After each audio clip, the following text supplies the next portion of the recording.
Welcome in, everyone. Hello, everybody. This is Everything Sucks, Let's Fix It, episode 39. My name is Ben Mayer. My name is Anthony Buono. Today is March 27th, 2024. Let's get into it. Let's do it. So, first things first, we want to start with our favorite guy. We honestly, we've moved away from Ron DeSantis. And for so long, Ron DeSantis has just been this show's punching bag. Yeah. Whether it be Meatball Ron or Ronald whatever. Sure. Now, it's Mike Johnson. I feel like every episode we're saying some smack against Mike Johnson. And it's not because we're honestly looking for it. It's because it's on the front page of every newspaper every week. Yeah, no, it just feels like there's tug of war between John. Like, he's getting pulled in two ways. And as you see him expanding like Flat Stanley or like a pancake or something, it's hard not to talk about him in a way that doesn't come off so It's well. like, I don't want to look away from the train wreck that's going on in his life. Yeah. So what I want to focus on is his struggle to pass Ukraine aid, because the truth is Mike Johnson wants to pass Ukraine aid. Mm-hmm. He ideologically agrees with the notion of stopping Putin's Russia. He wants to support NATO. He wants to prop up democracies in Europe. But his party just does not want to do it.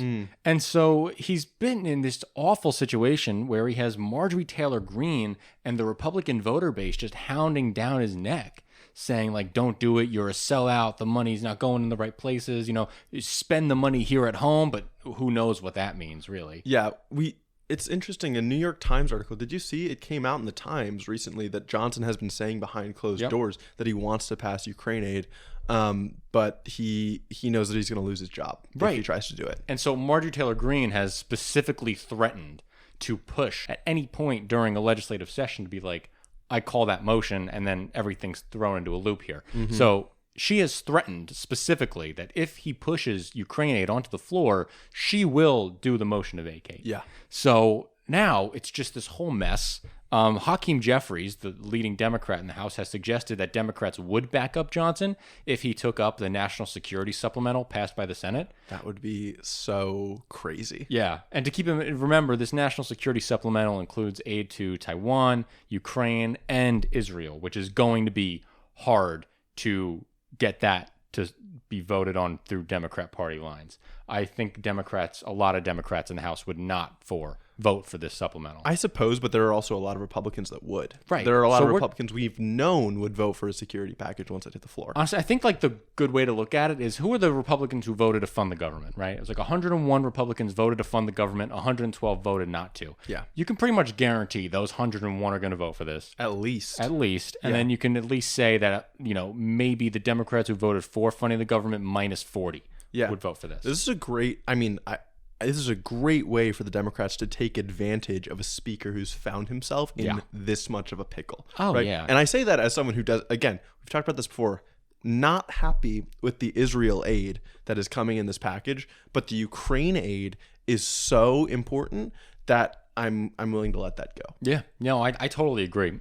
Johnson is also trying other avenues to make it worth his while and get his political capital right in order to push for something like this. Mm-hmm. One of the things he's expressing interest in is linking Ukraine aid to a measure that would force the Biden administration to allow liquefied natural gas exports. Remember how we talked about 3 weeks ago? Yes. How Biden administration is no longer going to be opening up new places to export liquefied natural gas? Well, Johnson wants it back. One of the main reasons is because one of these big proposed export terminals is stationed in Louisiana, his home state, and he's trying to bring that into his home state. It could be the largest liquefied natural gas export terminal in the world. Yeah, that makes sense. That's just straight up political. That's just straight up political gamesmanship right there. That's a real you scratch my back, I scratch your situation.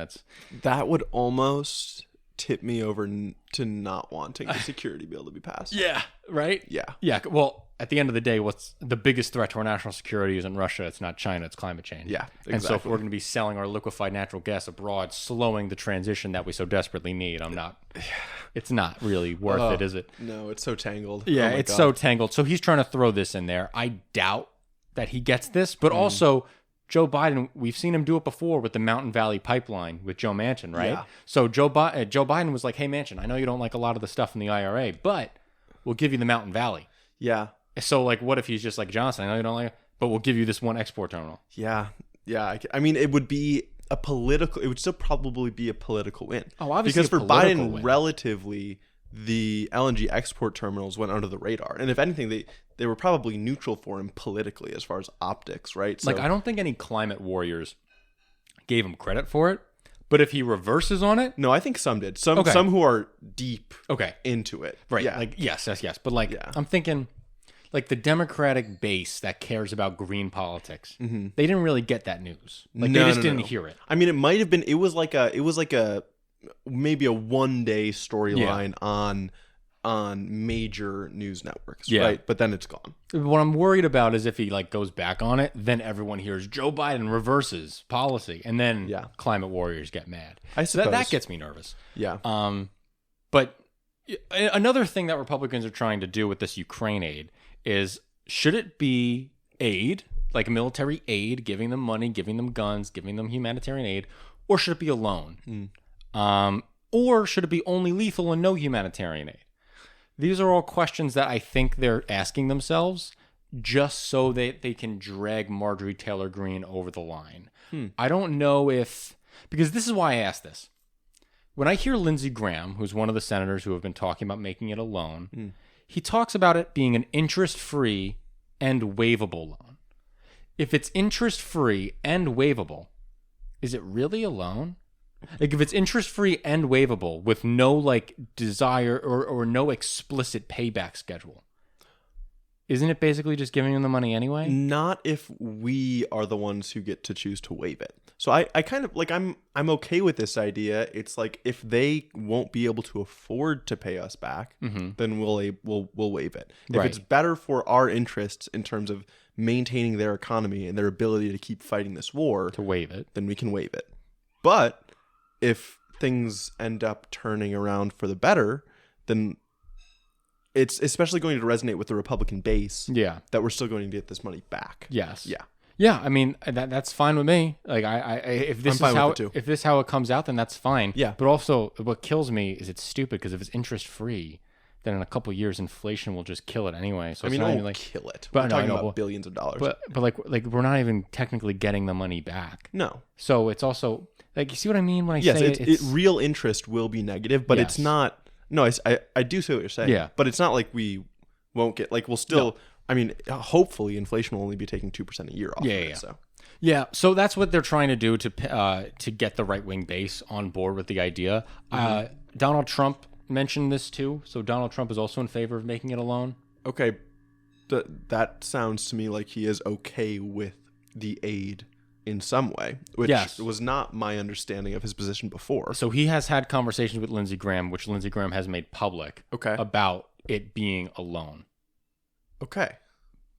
That's good though, right? It is good. That makes me think that it can get through. Yes, I think it's good. I'm just worried that Republicans aren't like Marjorie Taylor Greene and the hard right of the still party. Won't let it happen. Yeah, I'm worried that that's not actually what their issue is. It's their issue is more ideological. Yeah, I'm worried it's more of an ideological than a principle, good politics, good policy type thing. I'm sure it is, but it can't hurt. Yeah, right. No. We're working in the right direction. Yeah, I agree.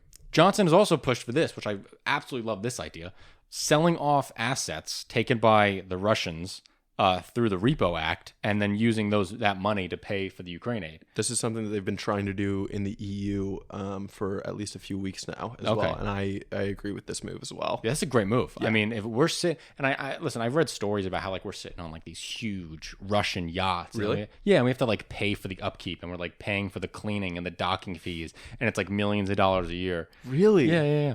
And it's obviously millions of dollars a year for the federal government isn't anything, but it's just funny. And so, why are we even sitting on this yacht? Just sell it to some guy. Yeah, I guess funny, but also, stupid. Yeah, stupid. Just sell it. It's nothing, but it's still a waste of that money. Yeah. Yeah. So, a lot of international support, as you just said, right? The international support is trying to take the Russian assets that they've seized, sell them abroad. The international movement here is also pushing on Johnson really, really hard to get him to a yes. So Donald Tusk of Poland, quoted Ronald Reagan at him, trying to convince him. Apparently, when they were having this conversation, Donald Tusk and Mike Johnson was standing in front of a Ronald Reagan portrait. Wow. Which is really, really funny. Wow. And so Donald Tusk was just quoting Reagan at him. And Johnson was like, yeah, no, I agree with you. In addition, and Donald Tusk is the prime minister of Poland, recently elected. Other 23 European parliaments have sent a letter to Mike Johnson imploring him to take up the additional assistance. So he's just getting hounded by the international community. And I think he knows that he's on the wrong side of history if he doesn't do this. He definitely knows. I was going to ask, does your read of him say that he cares at all about that? I actually think the dude does care about his legacy. Yeah. Yeah. Okay. I think from what I know about the guy is he's a very religious man. Mm-hmm. And I think that religious aspect of him is not a grift. I think he truly believes that America is the shining city on a hill that needs to lead the world to prosperity and greatness. Okay. And he sees this moment and he's like, okay, this is the next step of doing that. Okay. I genuinely think he believes that. Yeah, I think I'm with you on that. Yeah, that's like the Ronald Reagan line. And I think he eats it up fully. And he should. Sure. For now, at least. For now. We'll just see if he can survive. In this particular case, well, Israel. But for Ukraine, yes, we are the good guys. Yeah. For Ukraine, we're the good guys. Yeah. And Taiwan. Okay, before we move on from Ukraine, there's some other news about what they've been doing militarily. Oh, yeah. Tactic-wise. I don't know if you've seen anything about this. It's on our sheet. But I just wanted to bring it up because they've been making some advances. I mean, and they seem kind of rudimentary, but my understanding is Ukrainians have basically started to turn jet skis with bombs attached to them into drones. No way. Yes, which you laugh at, but they've been actually extremely precise in being able to target Russian ships in the Black Sea. Wow. And recently, news came out that they've taken out a third of Russia's Black Sea fleet. What? Since the beginning of the war. A third of Russia's Black Sea fleet is gone. Yes, and they're able to, like, because of they're able to make these drones cheaply and able to target these ships really specifically. They're having like a lot of success, even when they're losing the ground battle right now because of a lack of munitions, because we're not funding them. They've been innovating as far as how to fight their naval battles, and they're actually having a lot of success against the Russians. And I also just listened to a podcast earlier today about how other European powers, specifically the French, who Emmanuel Macron has suggested that the French might want to place soldiers in Ukraine. Yeah. That's a whole controversy. But there's this idea that even if the French don't ever fight on the front lines or fight Russian forces, maybe they would want to go there to learn.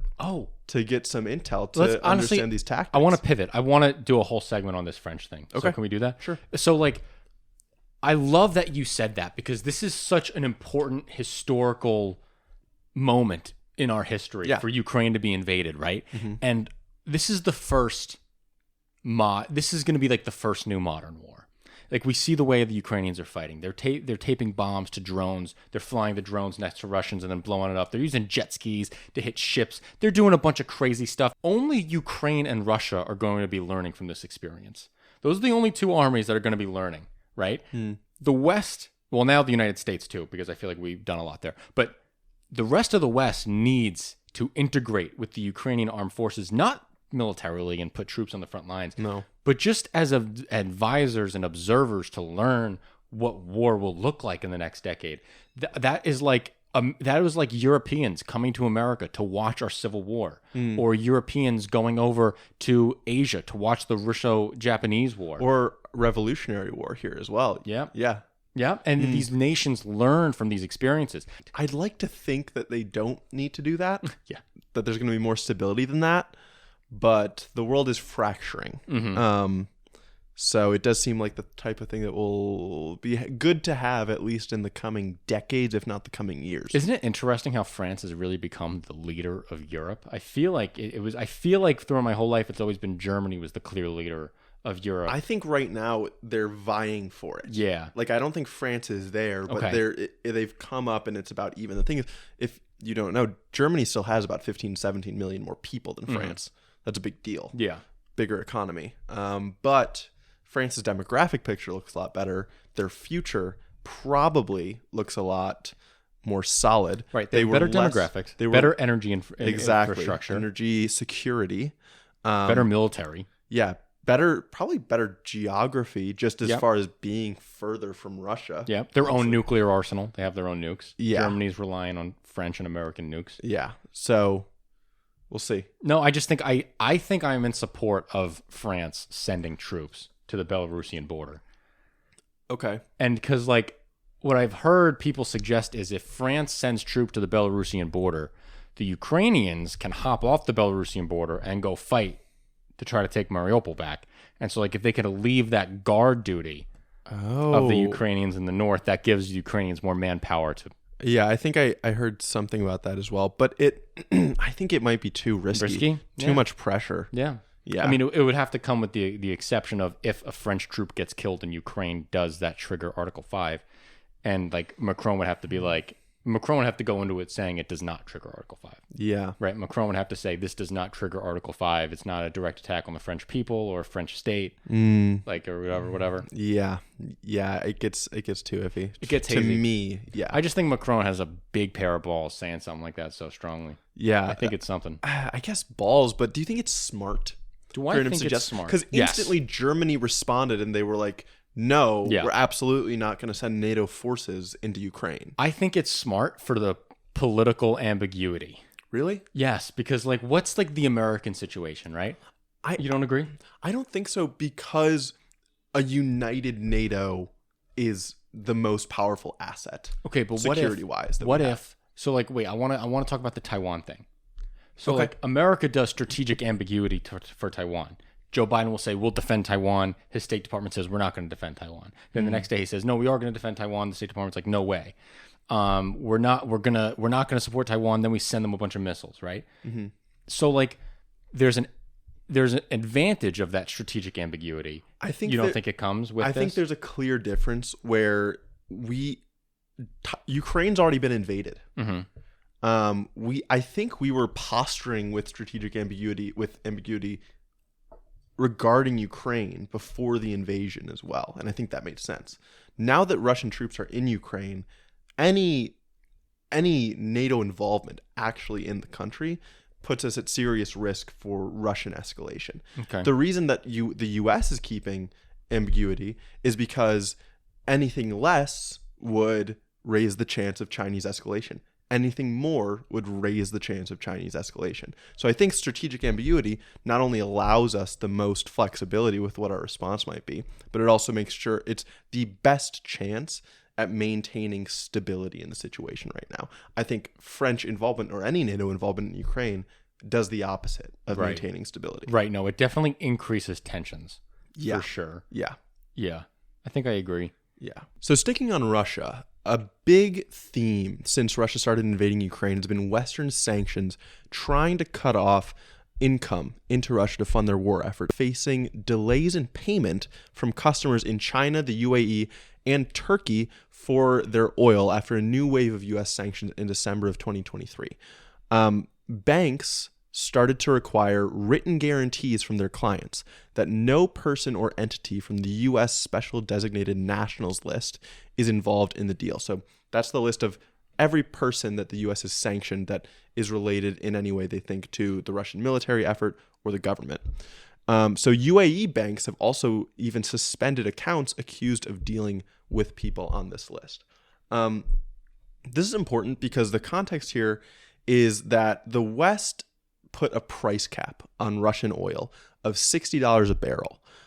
They wanted to enforce this through restrictions on Western trading, Western shipping, and Western insurance companies. So because Western companies have dominated these industries, specifically insurance was one they really thought was going to put the squeeze on Russian oil trade, they thought they were going to be able to reduce the income that Russia got from its oil while not completely destroying or completely messing up the global oil markets, right? They didn't want to destroy the world economy, hurt it really badly. They wanted to make sure that there wasn't massive inflation in the West that was connected to this.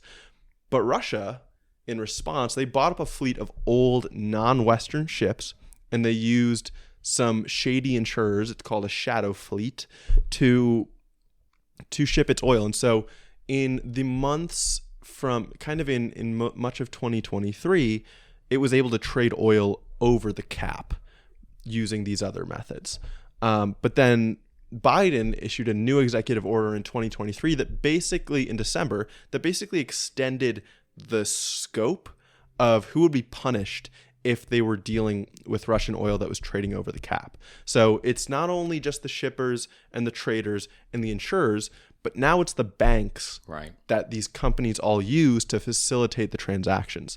And so the banks are cracking down and making sure that nobody is doing that. No one is trading over the cap. They've been asking for info regarding the individuals who own and operate the companies involved in the deals, right? So apparently this is having an effect. This, according to the reporting, oil income is starting to be decreased by this.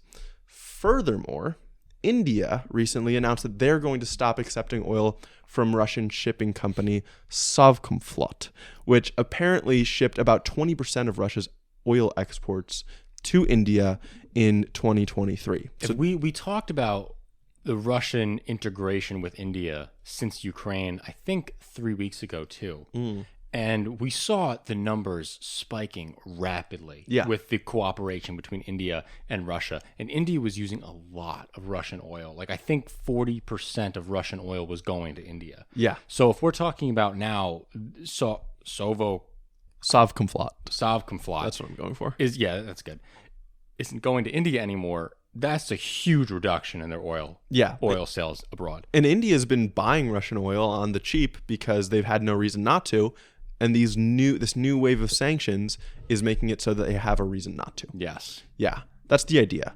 There was also a Bloomberg article that came out recently that mentioned the Sovcomflot rejection from India, but also said dozens of other Russian tankers have started to be refused at ports. They have oil that's just floating around in the ocean that they can't offload anywhere because no one is willing to buy it because of these new U.S. sanctions. Listen, I trust Bloomberg as a source, okay?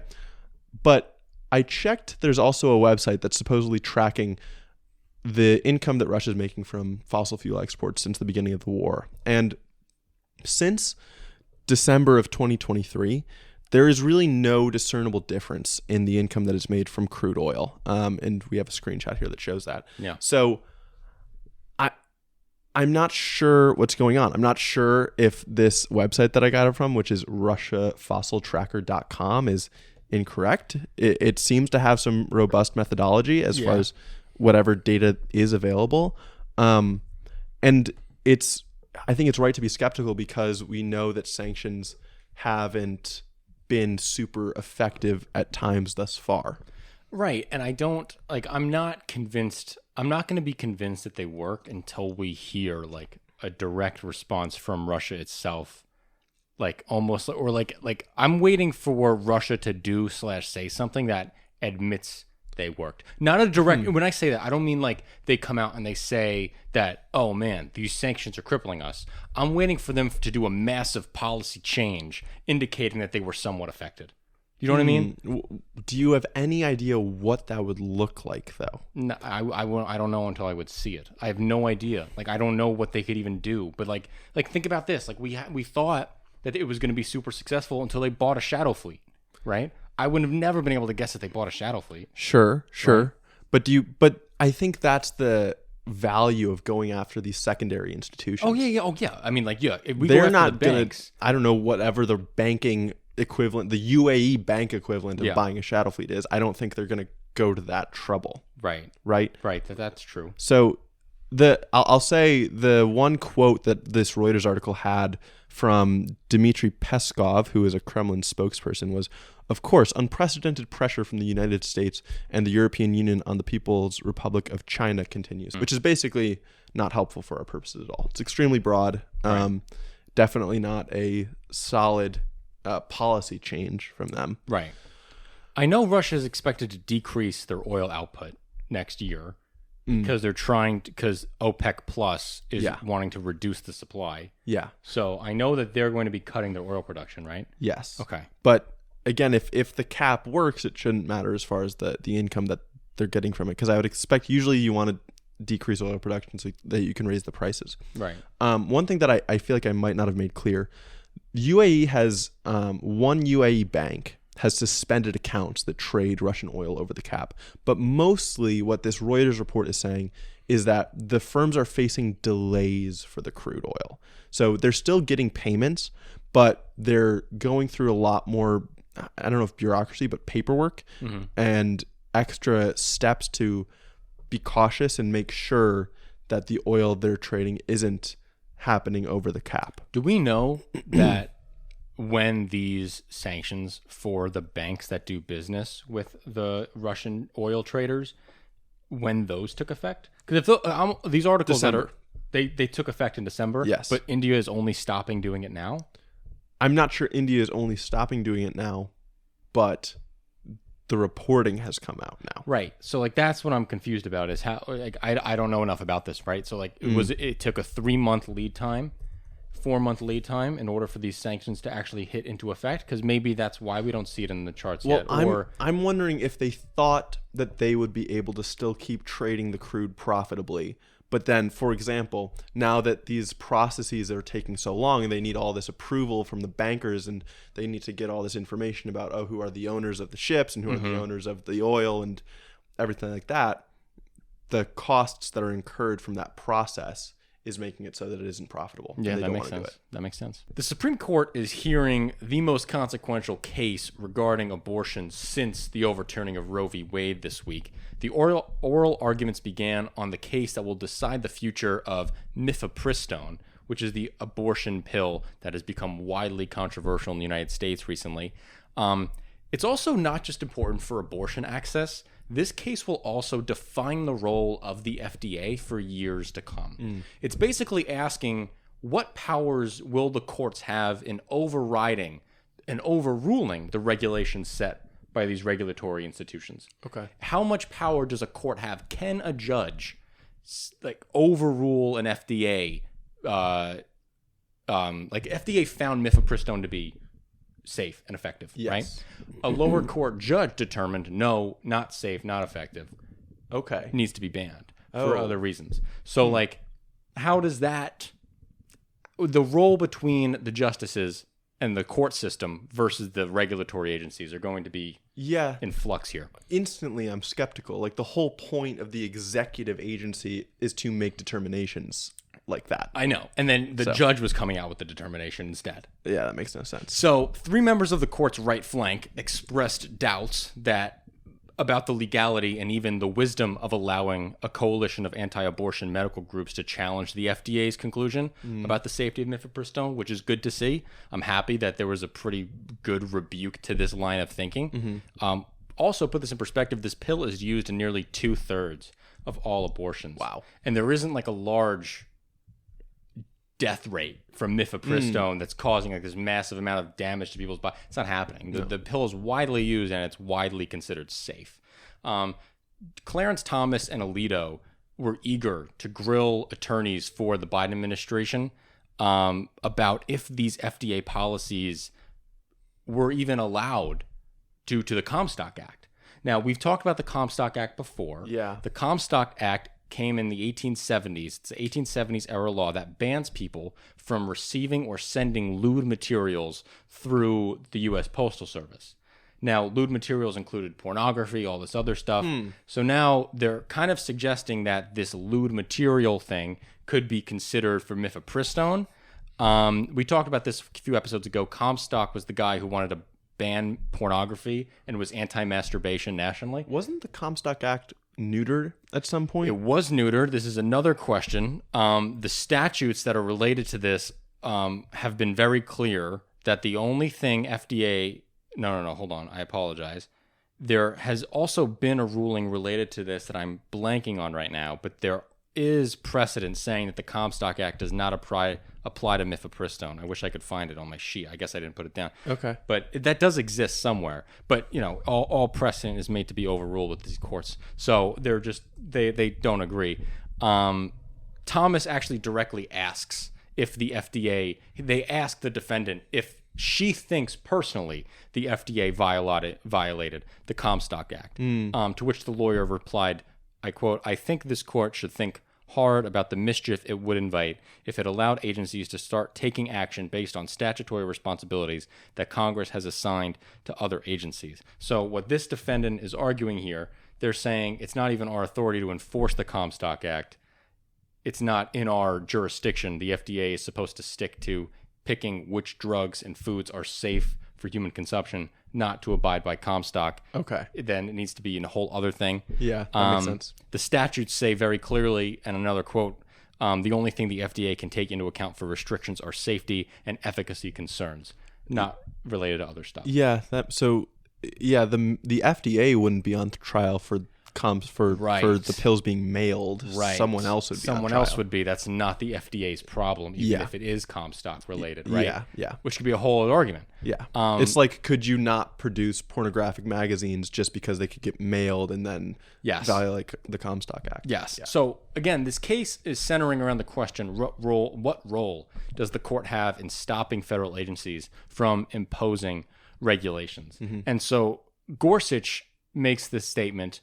Basically, he's looking at this case, and a lot of the doctors that are bringing this case or in reference to this case say that they see women who have bad reactions to Mifepristone, and then they have to perform like emergency surgery on them, which I don't know all the facts behind this, but I think that they quoted that it said that it's happened 5 times within all the doctors that they had present at the thing.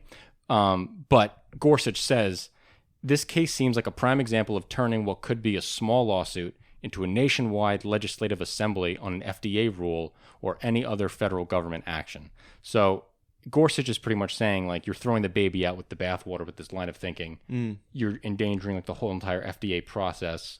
This is not the right form to do this. That's extremely encouraging to me, honestly, because what I think about these kinds of cases being brought into these highly conservative Texas courts, right, where they're trying to just find favorable judges to enact their will, whether it's against the spirit of the law or not. Absolutely. And Gorsuch, I mean, I'm sure, again, these Supreme Court justices, even the conservatives, even if they have agendas, I think they do also care about the legitimacy of their institution. Oh, they love it. Want to uphold it. And so that quote from Gorsuch to me just sounds like, let's not make this a clown show. One of the things that I am interested in is I haven't heard any like delegation level arguments. So if you watch the show regularly, I always talk about the New Deal.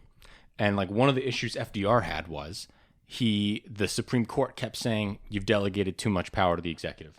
The congressional branch has gave the executive branch too much power. I'm shocked we're not hearing the arguments that Congress has delegated too much power to the executive branch in regards to the FDA. Because like nowhere in the FDA statute does it say that Mifepristone is safe. It's the FDA making that decision on its own, right?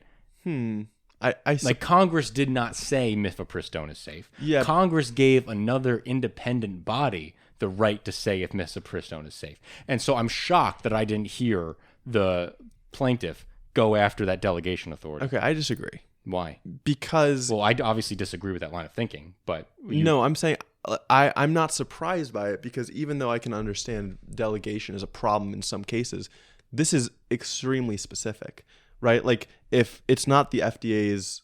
If it's not within their purview to determine whether Mifepristone is safe, then it's also not in their purview to determine that any other drug is safe, which means it's all of a sudden it's up to Congress. Yes. Always. Yes. To determine if every single drug is safe. Yeah. So I think that would be a much sillier argument even. Well, then how that do they tried to bring for this. Well, when we have the EPA related arguments, one of the very common ones is that they've overreached their delegatory authority by regulating fossil fuel emissions.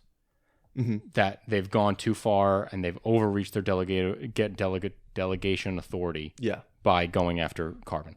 Now, is that as ridiculous? I don't think that's as ridiculous. Okay. No, because that's more like a one and done, right? Or even like Congress could say a certain number for the emissions, or they could peg it to something and have the emissions slowly go down. But if like even the emission, like saying that emissions should be regulated by the EPA, I think is something that is non-specific enough, that's high level enough to make it reasonable to ask for a congressional delegation to say that before saying the EPA can do it unilaterally. I think based on probably also a history of the EPA being created, I think its mandate probably didn't really have much to do with limiting emissions. And so like, yes, I'm sure there is language in there to say protect the environment, and somewhat circuitously preventing emissions or reducing emissions protects the environment. But I think in my head, that's more distant, and it makes sense that you would want a congressional action to close that bound. All right. Yeah, it makes sense to me. Another one, I guess I'm curious I didn't hear, was the fact that they didn't really go into the whole concept of this being a murder pill.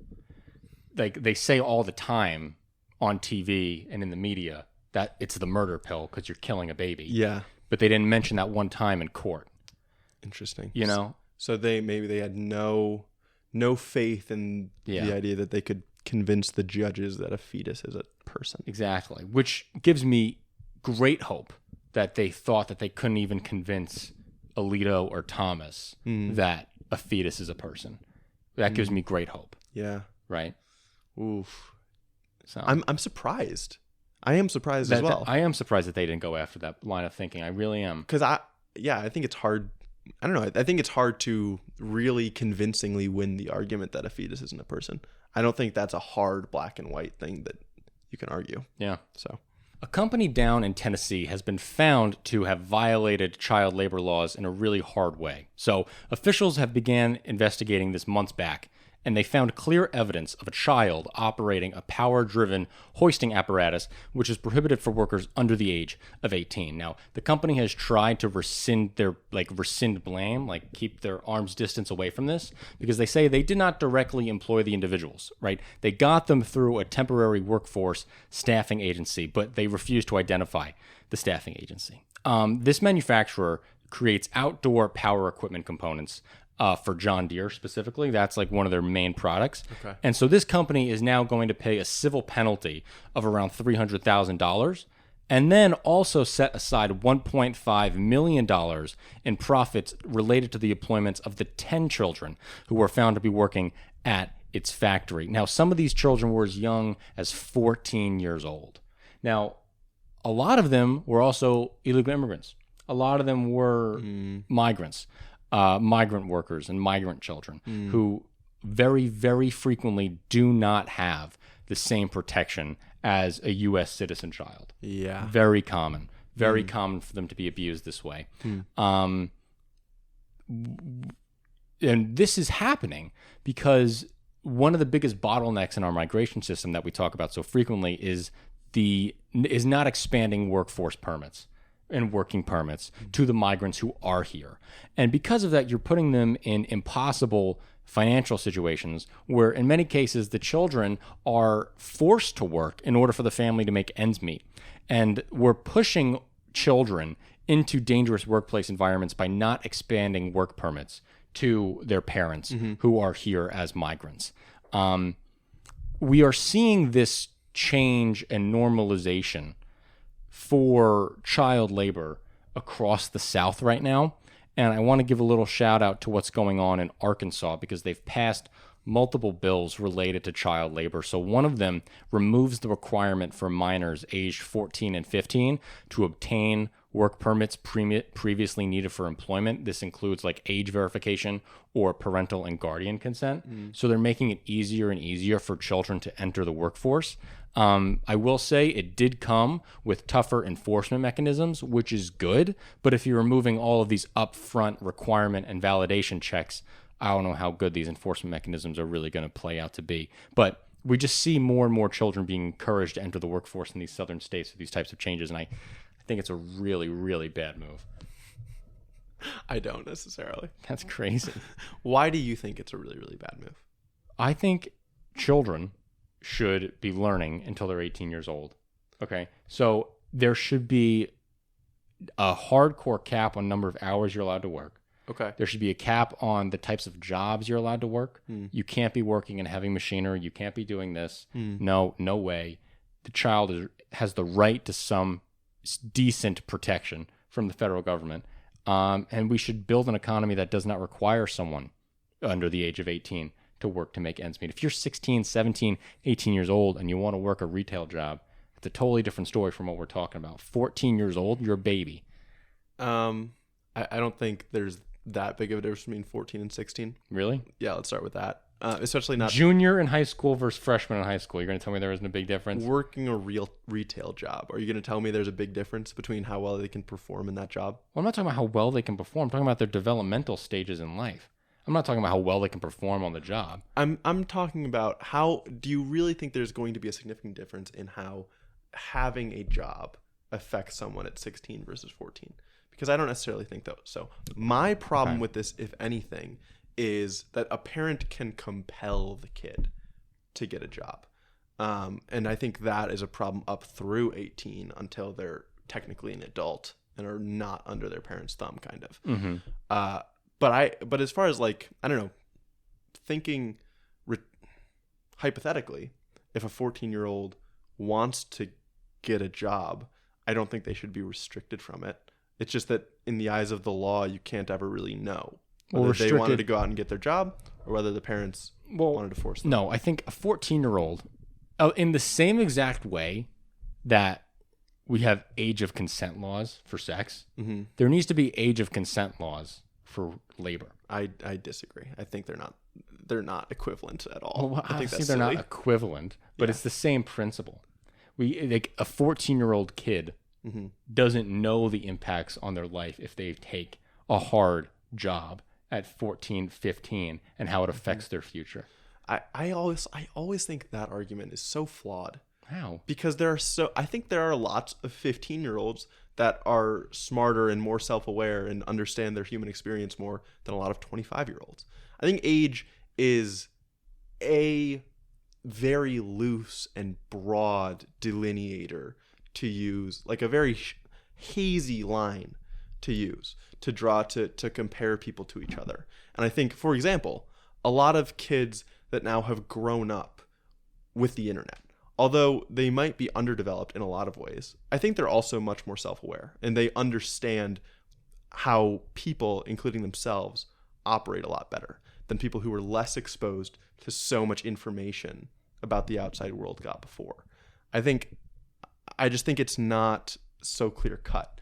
I don't think it's like 17 you're one thing, the day you turn 18 No, I get that. That's fine. But what about like, let's look at this lack of age verification portion of this bill. Okay. Like that's a huge issue because now we're having a situation where someone who's 12 might be doing this and there's no age verification and then they get their working papers and then they're able to go and get a job at 12 years old. Do you think that a 12-year-old should work? I don't have an opinion on the 12-year-old working. My opinion is on whether the 12-year-old should be able to work if they want to. And what do you think the answer should be? Yes. Really? Do you not? Like imagine imagine a 12-year-old getting a hobby that's building Legos. Like why is getting a job, why are we drawing such a clear line between working a job and anything else they might be spending their time doing? Because we know that when you're working a job, you're exposing yourself to a very, very intense relationship with money, with the government, with your employer. You're put in all of these social aspects that a kid should not be dealing with. Why should a kid not be dealing with those? Because they're more prone to exploitation from the employer. right? That's easy. Maybe, but also couldn't you make the argument that an adult is more prone because a kid will always have a parent that's shielding them? No, definitely not. If your parent is letting you work at 12 years old, your parent won't be shielding you from anything. That's just not true, dude. Just because your parent is letting you work at 12 years old doesn't mean your parent is letting you go into a coal mine at 12 years old and work for 80 hours a week. I know, but dude, I think there's a lot of parents that could be like, oh, this is a great experience for you. It's actually better for you to understand this relationship with money and responsibility and having a boss earlier in life rather than, I don't know, living until you're 21 and graduated college and then starting it. But that's not what I'm saying either. I'm not saying get your first job at 21. You should get your first job when you're 16, 17 years old at a retail store. But like when you're talking about 14, 15-year-old kids, yeah, right? I guess my whole thing really comes down to their agency and their understanding of their choices. And if their time is being properly utilized, they shouldn't be working. They should be studying. They should be enjoying. They should be playing. They should not be working. And my counter to that still is, why does that matter in terms of work and not in terms of all of those other things you just listed? Why does their agency in knowing what to choose, why is it that they should be doing all of those things and not that they should be working? Besides that's our framework. That's what we have been programmed to think. I guess I would say to you that if a study came out and showed me that children were more successful later in life if they started working at a super younger age, then I would have different of opinion. But if studies came out and they said that the importance of play and studying was better for long-term wage growth and life sustainability and happiness, then I would say the other. I probably would too. What if it was neutral? Then I would lean towards my side because I don't like the idea of children working. Sure. Yeah. Okay. That's fair. Yep. But like, okay, we were to go back in time. Mm-hmm. Would you be for the initial banning of child labor in like the 30s? Yes. Why? Because I assume that they were sent into the coal mines. Not really by the 30s. Okay, what if we could say back then that children banned from coal mines, but... And also because I think I would have a greater expectation back then that their money was going to their parents rather than being something that that they could hold on to and they could use and therefore value more as something for themselves. I know, but where do you get that idea from? I mean, like if you're like a 12... Because people were poorer. I guess. Yeah. And more people still worked on farms. More children were still more children were laborers back then. That's the thing. Like over the course of history, part of the reason that I'm more okay with this is because 7-year-olds were just employed by their parents for free for most of history. Right. Because they needed to work on the farm. Yeah. So we're now talking about older kids doing jobs that are much less, at least physically labor intensive. Yeah. So we're talking about a major positive shift. And again, if the 12-year-old is like, no, I think a job would be a good way to spend my time. But you don't think a 12-year-old, like I don't think a 12-year-old would be able to make the mental calculation that a job would be a good way to spend their time. They're 12. Like I wouldn't trust anything a 12-year-old says. Sure, I get that too. But then do you think why should so you don't trust a 12-year-old's decision? Does this mean that basically a parent should get to choose everything a 12-year-old does because they have a better idea of how the 12-year-old can spend their time? No. As long if it makes no immediate detrimental impact to the children's future, then the kid can make his own mind. If he wants to eat a peanut butter jelly sandwich for lunch over a ham sandwich, let him go at it. He can make that decision. Can he decide when to study and when to not? No, the parents need to enforce him to study. The same way the parents need to enforce him to not have a job at 12, 13, 14 years old. Well, again, you're equating something that we know is good, studying, to something that we don't know is good, which is not having a job. So I want to point out that fallacy instantly. And I also want to say that their parents don't have to force their kids to study, and they often don't. A lot of parents would probably think that not forcing the kid to study is a better way to raise them. No, I know what I mean, but I mean like encouragement of study. The parents saying, like, raising him to believe that studying is important and all this. So you're saying you're saying encouraging studying is the right thing in the same way that discouraging going to work would potentially be the right thing. Yes. It's not putting their eggs in the right basket. Yes, that's what I'm suggesting. And a 12-year-old kid cannot make the determination of where to place those eggs. I guess not, but at 12, but there are so many situations where it's not that the parents are deciding where all the eggs are placed. It's just that they don't have control over every minute of the 12-year-old's time. There's a reason there are 12-year-olds that are spending 8 hours on TikTok. That's not a good way to spend their time. It's a terrible way to spend But the adult, I don't know. I don't think a parent should completely have this vice grip on the child's life. Now you're phallicizing me here. I'm not saying the parent should have a tight grip. I'm saying that the parent should not allow their 12, 13, 14-year-old to work. That's not having a vice tight grip. That's not what I'm suggesting. But I'm saying what you're suggesting is they should take this thing out of the purview of what the kid can do. Yeah. And so you can imagine drugs as another thing that they take out of that purview of things the kid can do.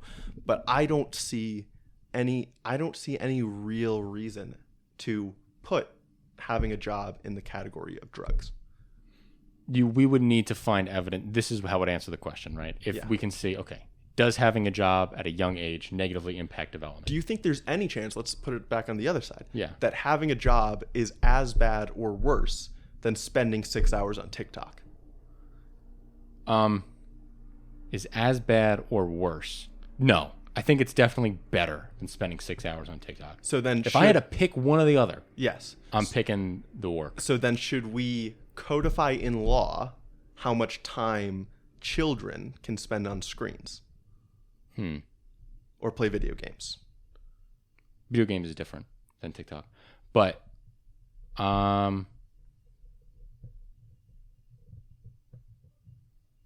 maybe.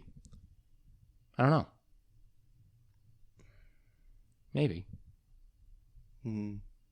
I definitely think like it's important for us to regulate like sugar around kids, right? I think it should be illegal to sell soda in school, right? Okay. So I think that's where I don't know, maybe the more conservative view. I'm like, it's the parent.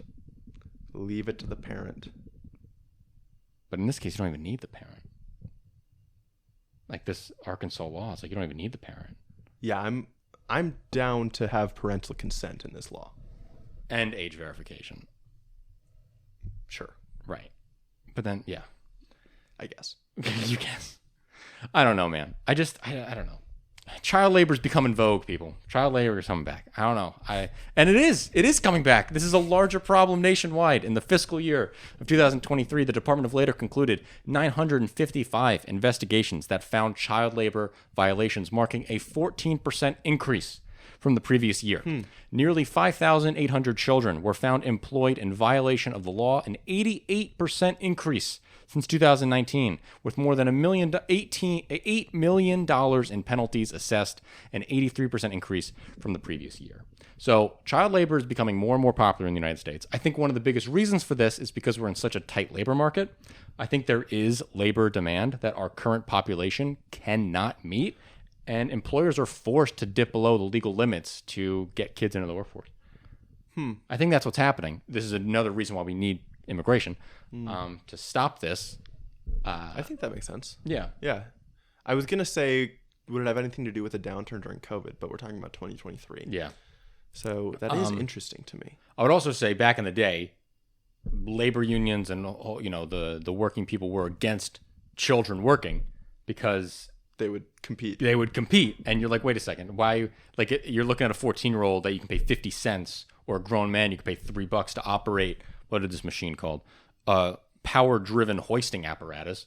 You're like, why would you ever hire the 30-year-old guy? Just hire the 14-year-old child who doesn't know how to bargain for himself. It's true.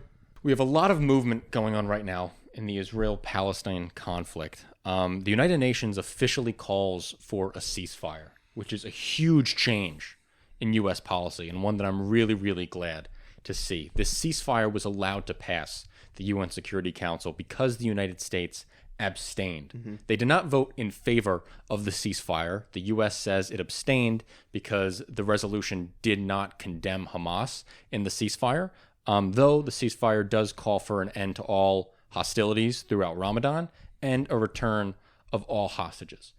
I am kind of upset that the resolution doesn't condemn Hamas. Again, we talk a lot about the only thing the United Nations has is words. It doesn't have a lot of enforcement mechanisms. So by not putting that in the language of the resolution, it's not scoped in the way that I would like it to be scoped. Do you think it doesn't condemn Hamas because other countries in the UN would then have a problem that Israel had not also been condemned? Well, I think the whole resolution kind of condemns Israel. Oh, okay. It kind of does. Okay. It's pretty hard on Israel, the entire resolution. Okay. And it doesn't go too hard on the other side. I see. So that's kind of like the biggest issue, I think. I see. But the White House said something interesting. We got John Kirby coming out, and he says, our vote does not, and I repeat, does not represent a shift in our policy. Nothing has changed about our policy. That just seems like a lie. Yeah, just trying to play both sides. Right, because that's obviously a change in the policy. I don't blame him for trying to play both sides. He has to. It's his job to play both sides. He doesn't have a choice. But it's important to recognize this is a change in U.S. policy, and a very good one at that. Yeah. Israel has called the move by the United States a direct betrayal of the longstanding alliance, and is absolutely furious. U.S. officials are currently in talks with Israeli officials trying to stop Israel from invading Rafah, the city in the south of Gaza, which has now like 1 million people stuffed in it with a bunch of refugees from the north. So the U.S. is trying to not get them to move into Rafah, but Israel is just not hearing it. Israel is pretty damn determined to make it happen. I mean, Hamas is in Rafah, so Israel's like, we've got to go into Rafah. Exactly. The resolution also calls for the importing of new and numerous humanitarian aid. This is very important, and I'm very glad it makes a point of this. And this is coming as Israel says they are no longer approving UNRWA food aid to northern Gaza. So they are stopping all food aid from entering northern Gaza through the UN RWA. This is insanity. I mean, like, this is just the most bloodthirsty, disgusting, vile way to run a war, that you're not even allowing humanitarian aid to enter into the country. And this is humanitarian aid. If aid that's inspected and we know is just humanitarian aid that's being held up by Israel at this point. This is just brutality at its worst. Yeah. Then this is where I think our conversation might get a little controversial, or it doesn't really fit the mainstream discourse on the online left, which I think is going to be a little bit hard here. So Francesca Albanese, the UN special reporter on human rights in the occupied territories, told the United Nations body in Geneva that what Israel was doing was tantamount to genocide, and she titled this report "The Anatomy of a Genocide." She said, "It is my solemn duty to report on the worst of what humanity is capable of and to present my findings." She has called for an arms embargo, which I agree with. We should be not supplying arms to Israel without strict requirements. But in this paper, this report, The Anatomy of a Genocide, she tries to make the case that what Israel is doing is a genocide. And to be perfectly honest, I don't know if it is. And genocide is a hard word, specifically to use in the United Nations context like this, specifically to go to Geneva. The South Africa has recently brought up a case to The Hague accusing Israel of genocide. The court in The Hague has not made any determination on whether or not Israel is committing a genocide. They have not called for a ceasefire in the situation, the International Criminal Court. They have accepted that South Africa's accusations are at least plausible. But when we talk about the law, plausible is the lowest bar to jump over, right? When we talk about, someone gets indicted by a grand jury, right? That takes one person on the entire grand jury to say it might be possible for him to be guilty. It's similar to that. It's like the lowest bar legal hurdle. The ICC has made it explicitly clear they have not made any determination on whether or not it's a genocide yet. So for her to come out and say it's a genocide and call this report the anatomy of a genocide is pretty intense. So I read through a lot of the report, specifically her sections regarding intent, because the most important aspect of a genocide is the intentionality to destroy a people whole or in part. And the intention is the most vital aspect of the word of a genocide. That is what makes it such a horrible and intense crime. So she quotes, proving this intent is very difficult. I'm going to go into a historical example from the Serbian War in the 90s about how they proved intent back then. And I want to compare it to how she is proving intent in her report here, because they're very, very different. She leads off by quoting a lot of political actors and politicians and what they say publicly, okay? She says she quotes people from the Likud. Is that what it's called? Mm-hmm. Likud party? Yeah. She calls people from the Likud members in the Knesset, and she says like they're calling for the destruction of the people. All this, which I agree with, is genocidal rhetoric. It's genocidal rhetoric for sure. But does it show intent? And now here's one of the things that she quotes. Her first thing on the list. This is her point A. President Isaac Herzog. I want to zoom in here so I can read my notes well. So we have President Isaac Herzog. This is her quote. Stated, an entire nation out there, ... is responsible, end quote. Her quote is, an entire nation out there, ... is responsible, end quote. Then she says, for the 7th of October attack, and that Israel would, quote, break their backbone, end quote. That sounds pretty bad. That sounds pretty rough. An entire nation out there is responsible? That's pretty rough. Well, when we click on her link and we read his entire statement, which I'm going to read in whole now, it adds a lot more context that I believe shows that she was misrepresenting what he was saying. We are working, operating, this is him quoting now, okay? This is President Herzog. We are working, operating militarily in terms according to rules of international law, period, unequivocally. It is an entire nation out there that is responsible. It is not true, this rhetoric about civilians not aware, not involved. It's absolutely not true. They could have risen up. They could have fought against that evil regime which took over Gaza in a coup d'etat. But we are at war. We are defending our homes. We are protecting our homes. That's the truth. And when a nation protects its home, it fights, and we will fight until we break their backbone. We acknowledge that many Gazans had nothing to do with Hamas, but was adamant that others did. I agree there are many innocent Palestinians who don't agree with this. But if you have a missile in your goddamn kitchen and you want to shoot it at me, am I allowed to defend myself? We have to defend ourselves. We have the full right to do so. With all of that additional context, I think her quote is a lie, flat out. I think it's a flat out lie. I agree. I think it's a lie. Her adding those ... of an entire nation out there ... is responsible, and then not including the portion where he explicitly says, I agree that there are many innocent Palestinians who don't agree with this. And then he even clarifies, if you have a missile in your goddamn kitchen and you want to shoot it at me, I am allowed to defend myself. So he even narrows it further to the ones that do have a kitchen. He narrows it. Now, he's also a politician. He's also giving a public statement. Is this the right place to be looking for intent in political rhetoric? Well, it's funny because since he's a politician and this is a public statement, I was thinking about it on the other side. It might not be the right place, but it also means he's speaking in a way that wants to appear more politically correct. Mm-hmm. So I would think, if anything, he's going to try to portray his stance as being less genocidal. Possibly. Especially since he's the president. But it also doesn't imply that because you can pick out specific words and piece them together in his quote, that he is genocidal. Yes. So I don't think this disqualifies the genocidal point, but it doesn't prove it either. Right.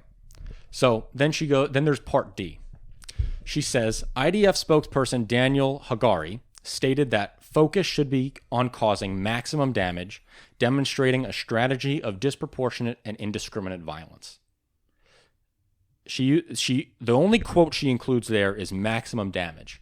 So I read his entire public statement. I read his whole speech. This is where it comes from.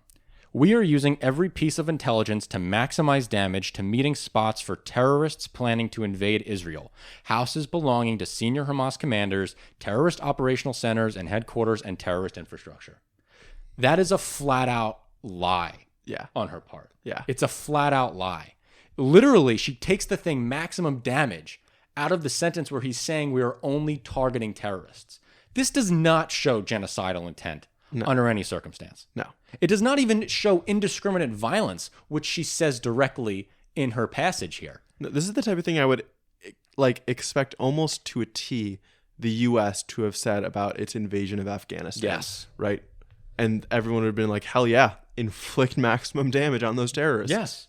And so I'm going to be honest with you. Pretty much every point is like this. She includes 8. Okay. She includes 8 points like this.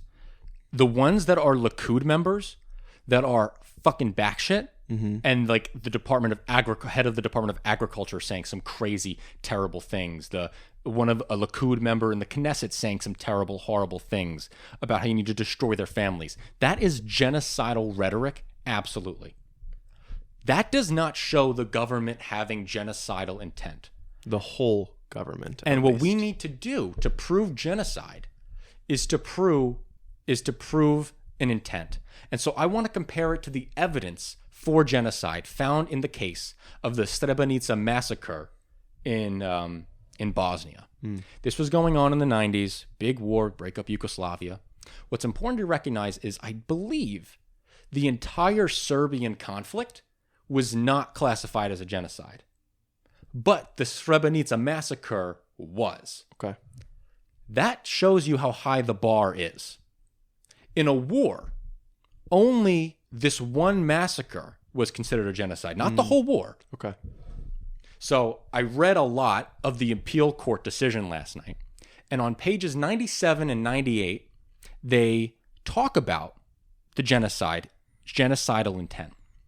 And they show some examples. So I'm going to read 2 of the examples that they show, okay? Pages 97 and 98 of the appeal court decision related to the genocide case made against Serbia, they outline explicit conversations between military leaders where one man is asking another for 15 to 30 men to distribute 3,500 parcels, okay? Okay. This is a direct conversation here. So they say there's a whole conversation between a low-level colonel, a colonel and a general or something like that, 2 high-ranking military officers. And one of them is saying, I need 15 to 30 men if you want me to distribute all these parcels. The other one's saying, I don't know if we're going to be able to get you that many men. So this is what the court says. The meaning of the intercepted conversation is clear. In the disingenuous, coded language used, the reference to 3,500 parcels was a reference to 3,500 captured civilians. The reference to distribute was a reference to a program to kill them. The trial chamber found that. With respect, the appeals chamber is not persuasive when it says in paragraph 76 of its judgment that the finding is unsupported by anything other than the argument of the prosecution. It is difficult to imagine much scope for evidence on the point. The matter is preeminently one of interpretation involving argument. The appeals chamber has not been able to suggest an alternative meaning. So the piece of evidence that they're using to find intent here was a direct conversation between 2 military leaders about how they were going to organize men to kill 3,500 civilians.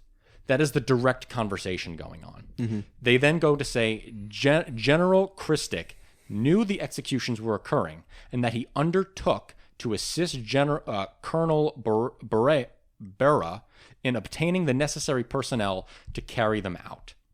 Okay. Mm-hmm. So he knows that this is happening. The appeals chamber, this is now quoting, the appeals chamber accepts that the appellant had knowledge of the use of personnel and resources under his command for the purposes of genocide. It mentioned the use of Drina Corps personnel to escort prisoners to execution sites, the use of the Zvernik Brigade equipment for burial of victims, the use of Drina Corps fuel for the transport of prisoners to execution sites, the use of units of the Krajina Brigade as executioners, all these things were under the appellant's control. The main staff could call upon these resources, but the appellant knew that the main staff also depended on his cooperation. As the appeals chamber observed, the appellant knew that by allowing Drina Corps resources to be used, he was making a substantial contribution to the execution of the Bosnian Muslim prisoners, and permitted the main staff to use personnel and resources under his command to facilitate the massacres. This is what a genocide looks like. This is what it sounds like. It's enough for us to say that Israel is embarking down a dark, terrible, disgusting path that will lead to the deaths of thousands of more civilians. But to call it a genocide, I think is incorrect. I don't think it's right. I do not see evidence for genocidal intent. If The Hague goes through, if the ICC finds 2-3 years from now that it was genocide, and they present me with evidence like this, that Israeli officials are talking about how to best target civilians and kill them en masse and transport them to execution sites, I will agree it's a genocide. But until we see that, it's wrong to call it a genocide.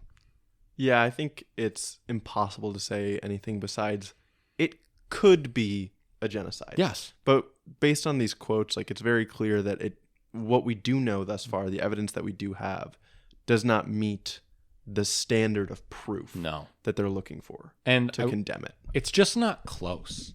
It's not close, the evidence that we have so far. Because, and honestly, it could be close if Hamas didn't hide in tunnels that were buried underneath civilian infrastructure. Yeah. If they didn't put missiles inside civilian homes, inside of hospitals, inside of schools.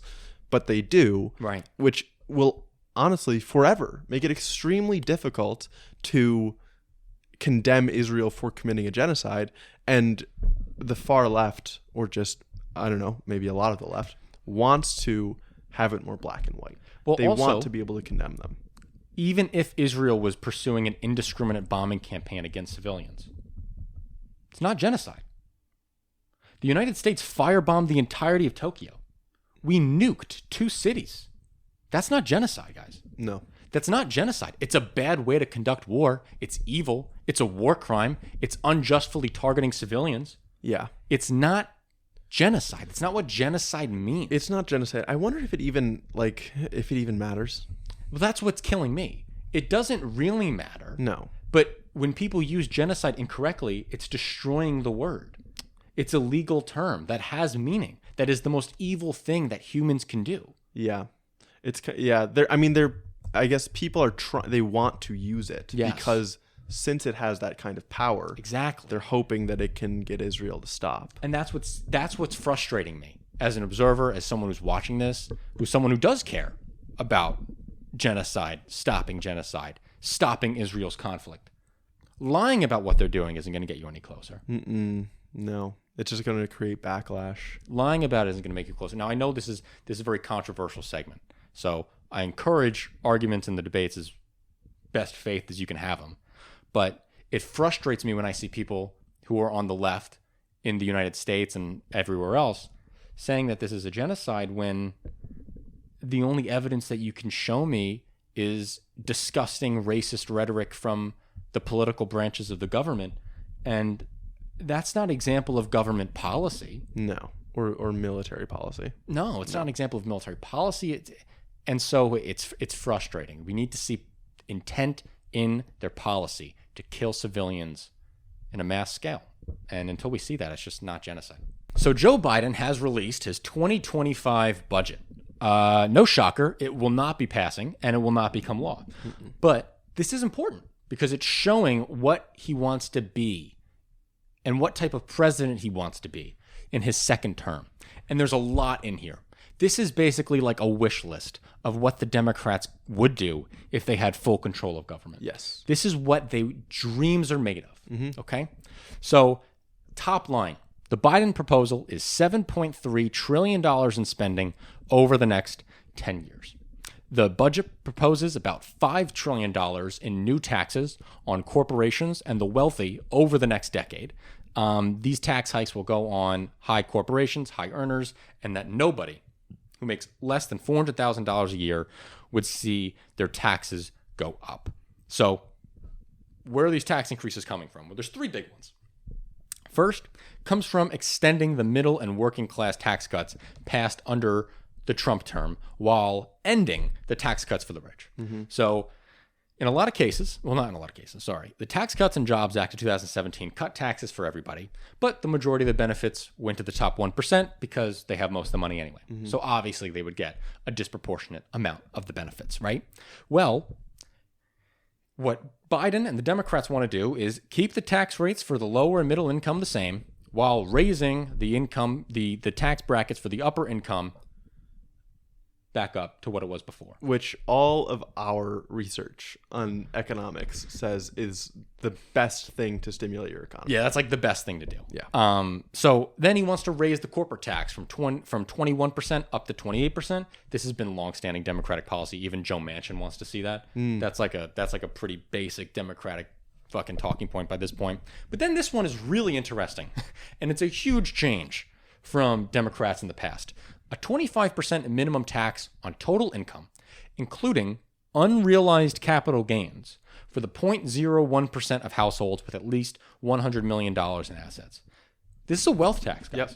This is a flat-out wealth tax. He's going after unrealized capital gains at a rate of 25%. I agree. I think that if your stock portfolio goes up by some obscene amount, you should get taxed on it. The same way, if my house price goes up, my tax rates on my house goes up. Yeah. I get taxed on my unreal gains on my house every year. They should get taxed on their unrealized gains of their stock portfolios. Yeah, and it totally makes sense that with a 25% minimum tax, it means that you will certainly have the money to pay it if you have this much money. Yes. Yeah. And they're also not going, from my understanding, they're not going against the assets that have previously been accumulated. So it's not technically a wealth tax, right? Because they're not going against all of your assets you've accumulated over your whole life. They're starting it with the assets you're accumulating in that year. Yeah, just the unrealized gains of the year. Yes. Yeah. Yes. I don't know how anyone could be against this. We're talking about 0.01% of households with at least $100 million in assets. Who's against this, guys? I mean, this is the most basic. Maybe the 0.01. Maybe the 100 millionaires. Yeah. So then what's in it? And this is when it gets really exciting because, guys, like reading this actually makes me feel so much more hopeful for what could be accomplished with a competent Democrat administration and a Democrat-led government. So first, it would create a national program of paid leave for all workers. Right now, the United States is one of the only nations in the world that does not have maternal or paternal paid leave. That would change in a Joe Biden administration if he has given the Senate and the Congress and the House. It would reinstate the expanded child tax credit that Joe Biden created back in the American Rescue Plan. Keep in mind, this expansion of the child tax credit cut child poverty by 43% nationwide. He would reinstate that. He would expand subsidies for the Affordable Care Act and also limit annual out-of-pocket drug costs to $2,000 for every American. It's huge. Huge. Now, how big is this ACA subsidy expansion? Who cares, guys? I hear all you progressives out there saying, we need Medicare for all. The Affordable Care Act sucks. Who cares if he expands the subsidies for the Affordable Care Act? The 7 million people who now have health care since Joe Biden took office are the ones who care. So I think this is super important to keep in mind. In 2014, when these subsidies in the marketplaces really started getting into effect, only 8 million people were getting health care through the marketplace. It increased to 2016, and when Donald Trump took office, it went down, the growth decreased or plateaued. When Joe Biden gets back into office, he extends the premium tax bracket, okay? And so now subsidies are way more expansive, way more easier to get, and the number jumps from 12 million to 21 million people, 9 million, I'm sorry, I said 7 before. 9 million people received health insurance from the ACA expansion, meaning that we are at the lowest percent of Americans ever uninsured in our nation's history.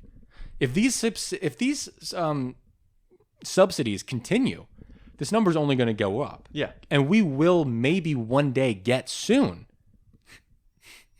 to universal health care. The point is, this is a step in the right direction. And I understand that this isn't a public option, this isn't Medicare for all, but we're getting there. Okay. Right? It's closer. It's closer. Yeah. It's not a public option, and it's not Medicare for all. But in a lot of really cases, it's in the right direction. In a lot of cases, he's just throwing money at a private institution that's failing the people. Yes. Right? He's taking private insurance companies and he's saying, listen, I know that this person can't afford to pay the premiums, but I'll cover the cost, right? Exactly. Which kind of sucks, but it is what it is. He's also looking into shoring up Social Security. So by targeting a cap on income subject to the payroll taxes that feed the program, he wants to cut that cap, which we've talked about incessantly. Yeah. Right now, if you make every dollar you make over $168,000, it does not get taxed by the Social Security payroll tax. All right. If Joe Biden comes into office, he is going to start looking into, he's not going to do it, but he's going to start looking into getting rid of that cap, which is further than any other Democrat has ever gone. Yeah. Right? This is the furthest that a Democrat has ever gone on the issue of Social Security. So this is at least good. All right? Yeah. He also wants to increase the program's woefully outdated asset limit. This is really important for people with disabilities. And if you have a disability and you're on Social Security, you know exactly what I'm talking about. You are only allowed to get Social Security as a disabled person if you have less than $2,000 in total savings. If you have more than $2,000 in total savings, your benefits start to get cut. Interesting. That is not a good encouragement for somebody who is disabled to try to make the best of their situation because they're forced to live on this subsistence level. They can't even attempt to break out because they're too afraid of losing their benefits. That's so weird. So weird. So he wants to look into getting rid of that cap. The president, also contains, this is the most important thing. Okay. Forget everything else. All right. This is the most important thing. He wants to permanently close the projected financial shortfall in Medicare's hospital insurance trust fund. This is the most important thing. He wants to raise the hospital insurance payroll tax from 3.8% to 5% on all incomes over $400,000. This would shore up the Medicare's hospital insurance trust fund permanently. If we don't fix this, there will be immediate benefit cuts in a couple years. That is non-negotiable. It's automatic, not approved through Congress. It's going to happen unless this happens or something else happens. This is necessary. This is for the longevity of a program that has given a lifeline to millions of seniors in America. And if you want to see Medicare for all, the last thing that we can accept is a decimation of our current understanding and build out of Medicare. Yeah, don't let it get rolled back. No, you Definitely can't. Not. So this is vital. A lot of stuff related to healthcare in his proposal, man. It's really something else. Then he's going after the reinstatement of the earned income tax credit. This is huge. In 2023, the maximum tax credit for adults between 25 and 64 not raising children was only $600, and they needed to earn less than $17,600 to become eligible for this earned income tax credit. Okay. If we change this and go back to the earned income tax credit as under the American Rescue Plan, 5 million adults would receive benefits from that proposal. Awesome. Now, what I see so interesting about this and what I see so common in all of these proposals is it's really trying to make the American Rescue Plan permanent. That's what I see here. Increase the earned income tax credit, increase the child tax credit, increase the Obamacare subsidies. It's all about making the ARP permanent. It is just the dream Democratic agenda, right? Tax the rich more and use to pay for more social programs. Exactly. Yeah. This is another amazing piece of healthcare legislation. Okay. $200 billion invested into the states that have not expanded Medicaid. There are 1.6 million people that could be covered by Medicaid today, but because they live in Republican states who refuse to expand Medicaid, they are not currently covered. 1.6 million people. In non-expansion states, the median income limit for parents to qualify for Medicaid is 35% of the poverty level. Wow. So to qualify for Medicaid, you need to make $9,000 annually for a family of 3.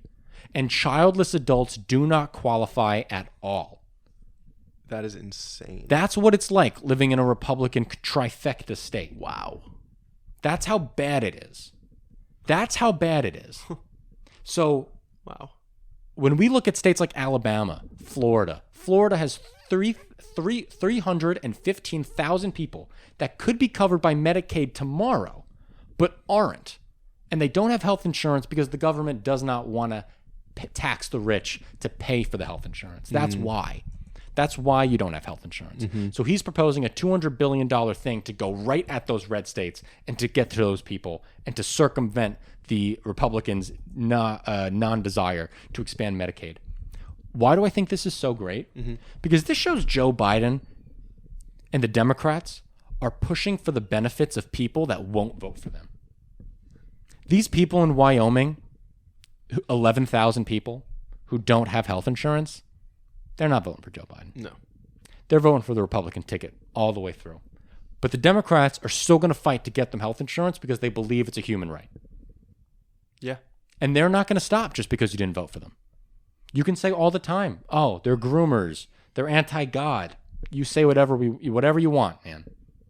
At the end of the day, the Democrats are investing $200 billion to get you health insurance, to get you covered with health insurance, whether you voted for them or not. And this has been true for years. Years. Right? Like, Republicans have been voting against their economic interests for years. And the Democrats have continued to be the party that is trying to increase the redistribution of wealth and income in this country to raise them up. Yeah. And it's been difficult to get that message across. It's been so hard. Yeah. Yeah, it is. People seem to not believe it, or not care. Or not care. Yeah. So this is great. This is a Democrat wish list. This is Santa's list, right? How are they going to pay for it? No one gets a free lunch. Well, the truth is, it actually ends up saving the government money from what we were planning on doing anyway. Yeah. So, I forgot where I got the report from. Oh, I hate that I did that. I can't find it. But it's okay. If the current debt to GDP ratio in the United States is around 97%. Okay. If the Joe Biden budget passes, in 2034, the debt to GDP ratio will be 106%. If the Joe Biden bill does not pass, it will be 113%. Now, God forbid, the Republicans take office and make the Trump tax cuts permanent, which is another $2 trillion cut over the next decade. Yeah. That 113 could become 116. It could become 115. I mean, but I also want to be clear. It could become 115 or 116 under Biden too. Because I could see a scenario in which he wants to pass all of these programs, but the tax cuts don't pass. Exactly. Yes. The tax increases don't pass. Sorry, the tax increases don't pass. That's true. For some of you econ nerds out there, you might be thinking, hold on, Anthony. I thought the debt to GDP ratio was 120%. And if you did think that, you're just like me. Because when I saw this chart and read this report, I'm like scratching my head. I thought the debt to GDP ratio was already 120%. What does that mean? Why is this report saying it's 97% right now? Well, I learned something new, and now you're going to learn something new too. There's two different measures of federal debt. There's total gross federal debt and debt held by the public. Two different things. I'm going to read the definitions of both. Total gross federal debt gives a overall picture of government liabilities. And it is the full scope of what the government owes to external people and to internal entities. External and internal. So it's including the money that the government is borrowing from itself. The debt held by the public does not include the internal entities. Not that the government is holding from itself, but that people in the U.S. have. No. Or banks in the U.S. No, that's not what I'm... No. So the government does owe money to the Social Security Trust Fund. Okay. And so the money that we owe to the Social Security Trust Fund and the Medicare Trust Fund is what gets us to the 120% number. Okay. If we exclude those things, then we're at 97%. Okay. And from what I've learned is economists really only focus on debt held by the public because it reflects the amount of government borrowing from external sources and directly impacts the economy through effects on interest rates, investments, and growth. Okay. That's money that could be invested in the private sector that isn't, that's money that could be paid out to the private sector and slowing economic growth, but isn't. Money that we owe to the Social Security Trust Fund doesn't actually have any macroeconomic impact at all. Okay. There's no macroeconomic impact to owing money to the Social Security Trust Fund because the money's not going anywhere anyway. Sure. But there is money if like foreign governments and companies buy our bonds and they're not paid, whatever, they owe debt on us, they own our debt, that's money that they could be using to invest in the private market. Okay, that makes sense. So that's why that 97% number comes in. I just thought that was interesting. Briefly, this plan radically differentiates from what the Republicans are proposing. Very briefly, I haven't gotten a chance to do a full deep dive on it. I'll talk about it next week, I think. Okay. But quick highlights. The Republicans want to end all Affordable Care Act subsidies. They want to repeal the ability for Medicare to negotiate drug costs. They want to raise the retirement age in there and some other stuff that we'll go into. They want to expand the Trump tax cuts, so make them permanent. Yeah. That's like the highlights that I got so far. We'll go into it. Maybe I can pick out some actual good things in there and I could highlight those. Yeah, but mostly fewer taxes, fewer programs. Benefits.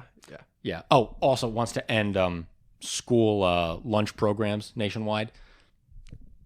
Why? Anyway, that's what we got. Money, man. The money the government is spending is all that matters. So listen, Biden has made an incredible blueprint of what can be accomplished in a second administration and a Democrat Congress. Let's hope he gets it. So in our deep dive this week, we are looking at permitting. We talk about this. We bring it up all the time. Almost every show. Potentially the biggest bugaboo that we have, I think, in domestic policy generally, at least the two domestic issues I care about most, which are climate change, which is a global issue, but also domestic, and housing. Permitting is probably the biggest thing in the way for both of them. So true. What is permitting? It's just red tape. It's governments needing to, or basically companies, private actors needing approval from governments to build whatever they want to build. Specifically in this case, I was looking at it through the lens of renewable energy construction, energy in general, like electricity transmission, and it is a doozy. There is so much permitting. First of all, it happens at 4 different levels: local, state, interstate, and federal. From all of these levels, you might need different permits, okay? So I'm going to start with local. It's the same thing that we've talked about with zoning for housing. You have zoning for energy projects, okay? Land use is just regulated locally. And a lot of times, renewable projects like wind and solar, they run into opposition from locals because for wind, for example, maybe they don't like how it looks, or they think it takes up too much noise. For solar, I recently saw a solar project that was planned in the Nevada Mojave Desert. Mojave Desert? I don't know. That was struck down by local authorities because apparently they thought it would make the desert look too bad. God, I hate this country. Yep. Even rooftop solar requires a permit. That makes a little bit more sense because if you don't install your rooftop solar the right way, it could blow off in a storm and hurt someone. But just shows how you need documentation, approval for everything before you do it.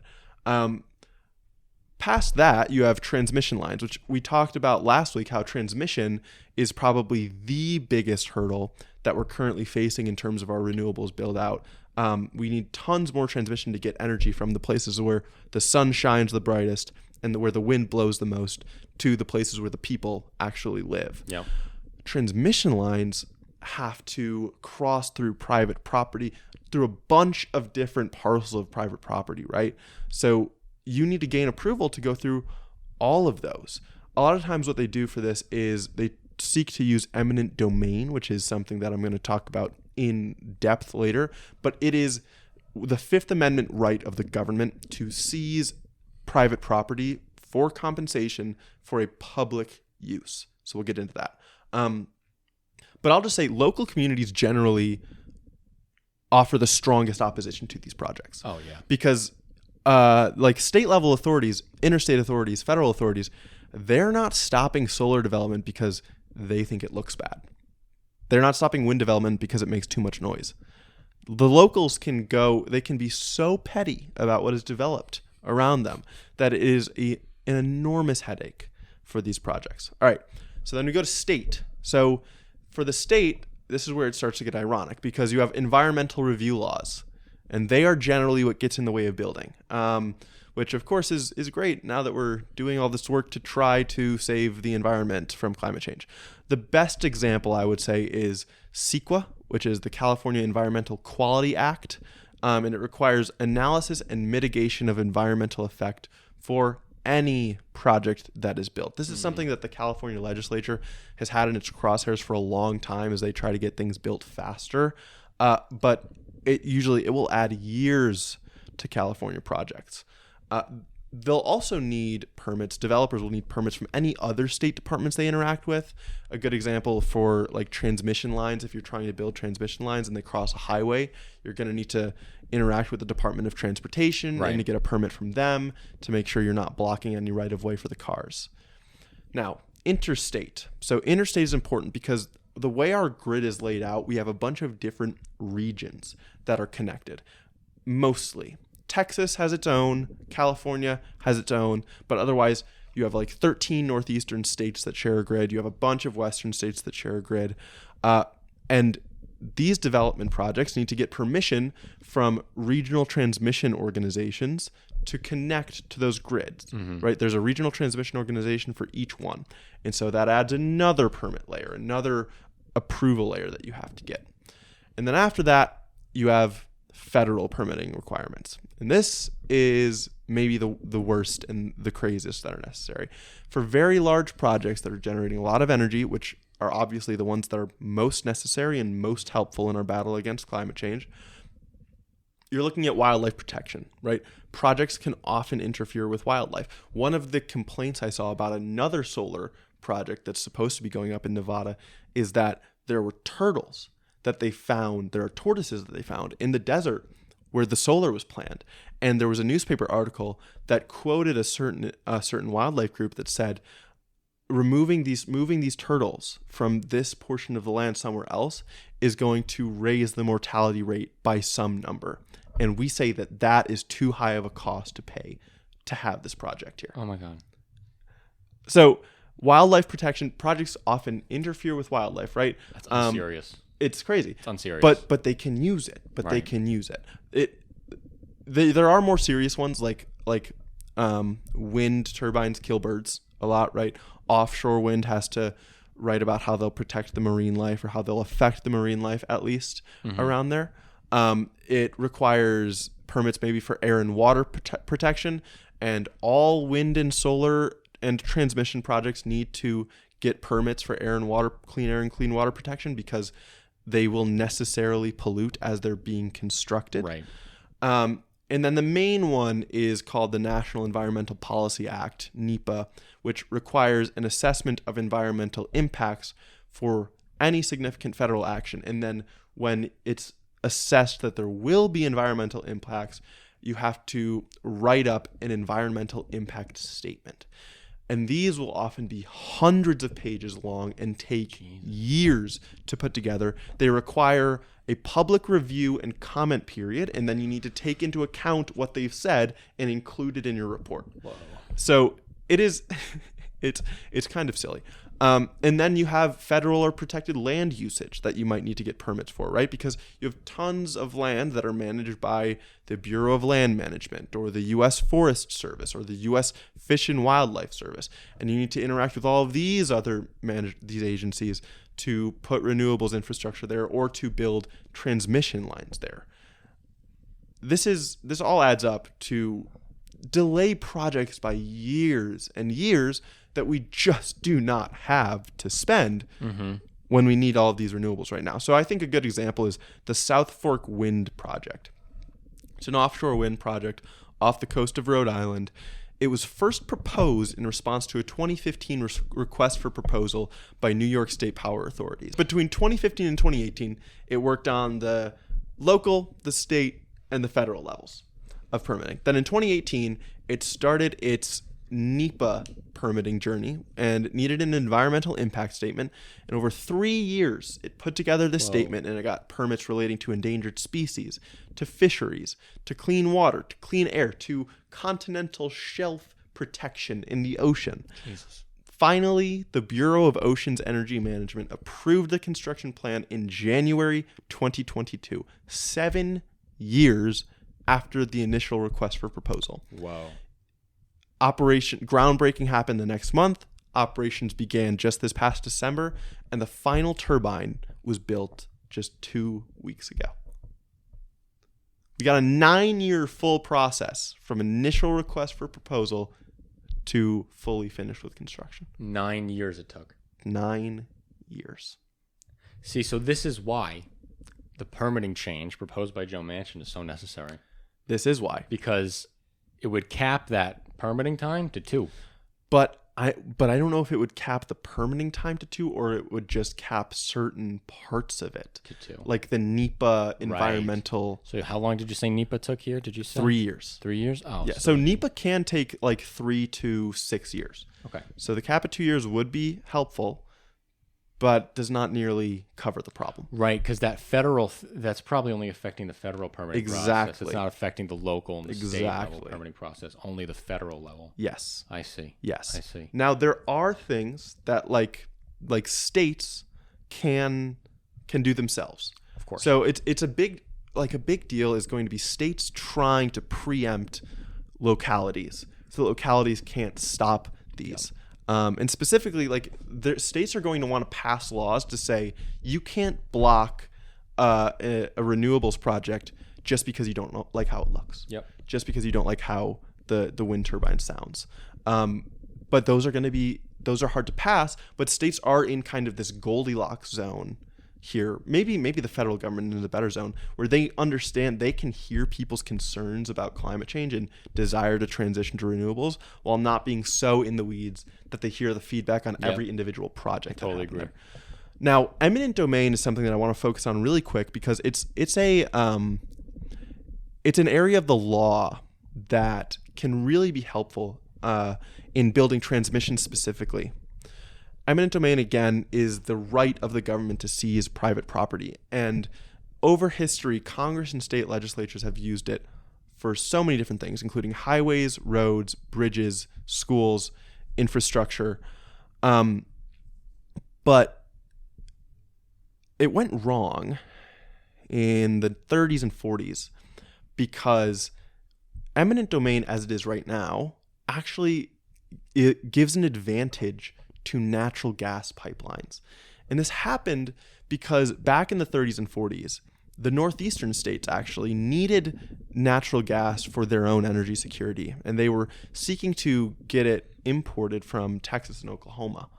But the states that had the pipelines cross it didn't want to allow it. They had no reason to allow it. It wasn't going to help all these Appalachian states, and if anything, it was going to hurt the massive coal industries in Appalachia. Right. So basically, congressional pressure builds up and they pass laws to say we're going to determine eminent domain seizures for natural gas pipelines at the federal level. And states, you can't have a say when it passes you. I see. But that's not the case for these transmission lines. It's still every state gets a say, and they block them all the time. It's why we have things like the last time we were talking about this, where we saw the transmission development has declined year after year for like the past decade.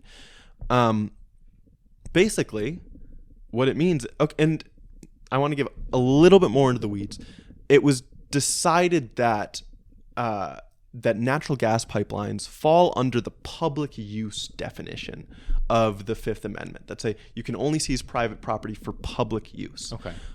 Legal scholars now say what states should be doing is passing laws to redefine what public use means in those states. Even if we're not going to make it harder to build the natural gas pipelines, start saying that it is a public use to build renewable energy to prevent further pollution and further emissions of CO2. Okay. That's what we want to push for, but there hasn't really been any progress towards that because emissions haven't been seen as something directly against the public use ever. I see. So there's no precedent there. It's a big uphill climb. Meanwhile, because there is so much precedent of natural gas pipelines, it's really hard to go back on that. But that's kind of where we are. The one other thing I'm going to say is kind of skip us up to the present, where the Federal Energy Regulatory Commission, they're responsible for cost allocation and planning of transmission lines across states. But they have their own problem where development companies will queue up to build transmission lines. They basically queue up to be reviewed so that they can build transmission lines by this FERC. Okay. The order that determines the queue is first come, first serve. Whoever first applies to be reviewed is reviewed, and then it happens in order.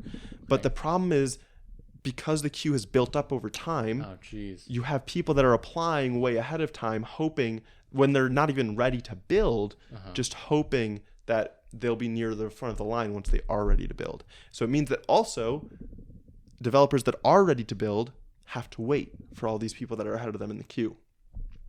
One of the changes they're trying to make to the rule is make it first ready, first serve instead of first come, first serve. So that'll be something that'll speed up FERC review a little bit. They're also looking to cluster review so that it addresses projects looking to be sited in the same area at the same time. Okay. And they're going to impose deadlines on interconnection studies and fine the laggards. So those are some positive developments that are currently happening, although they have been happening too slowly, even by congressional standards, because some senators have recently sent letters to the head commissioner of the FERC, and they're like, please finalize these rules faster. We need transmission. We need reform now. Yeah. And they're pointing out certain things that they want to make sure are included, including new technologies that they want to be called out in the new rules.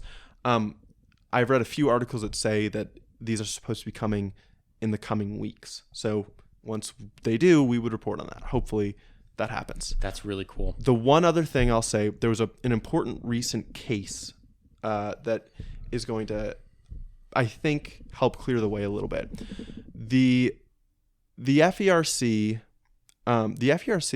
has, one of the responsibilities of these regional transmission organizations is to respond to congestion. And one of these organizations in the Northeast that covers these 13 states in the Northeast wanted to build a transmission line from Maryland to West Virginia because there was congestion in the line from Maryland to Pennsylvania. Okay. But to build this line, they needed approval from Pennsylvania. And Pennsylvania was like, no, we're not approving it. And I don't even blame Pennsylvania, because the Pennsylvania Utility Commission that denied the application, it is their mandate to only approve projects that they determine is a need for in Pennsylvania. Okay. So there's no need for this in Pennsylvania. Right. So it's his job to say no, right?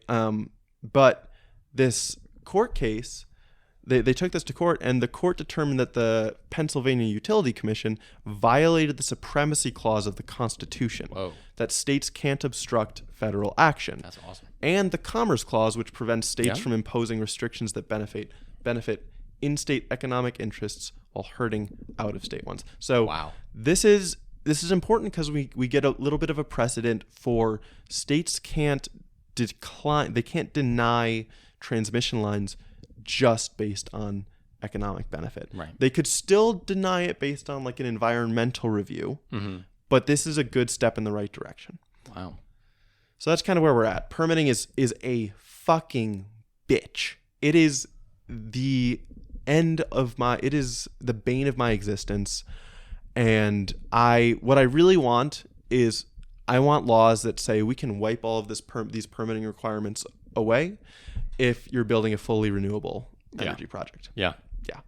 That would be enormous, and we need a lot more Democrats, like far left environmental Democrats, to get that done. Which is so funny because it's like we need a bunch of far left environmental Democrats to wipe away endangered species regulation. Yep. But that's where we're at. Because every species is going to be endangered if we don't fucking start building. Yeah. I mean, I wonder if on the Manchin proposal, right, like we might not need a lot of far left Democrats to push through legislation that would wipe these out for all types of energy development, but that's probably not worth it. Yeah, it's a hard call to wipe out all regulations for all energy development, right? But no, for green, it's worth it. Yeah. It's worth it. It is. All right. Thanks, guys.